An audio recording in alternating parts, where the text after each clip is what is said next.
HTML explained in 1 minute with emojis. So here's Tim and Raida, scientifics. Tim wants to share with Raida a document with his most recent findings about planet Earth. He invented HTTP for that purpose, a set of rules that made the transfer of text super fast, and it worked. Tim was happy and Raida as well, until they discovered a trade-off. Tim's version of the shared document was good, but Raida's lacked any format whatsoever.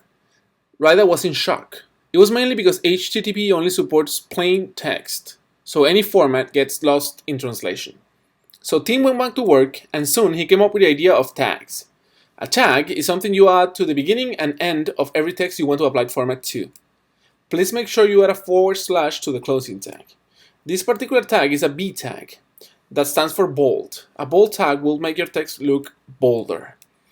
There are other tags like headings, paragraphs, other lists, and many others. This is how the same document will look to the human eye after applying a tag. Opening tags and closing tags. There's no need for the format toolbar anymore. All the format will be specified on the same text using tags. So Raida's can try and ask for Tim's document again, but she will see it ugly. She needs a browser like Chrome or Firefox that will convert the tags to real format. A browser is what we call the client, and Tim's computer will be the server.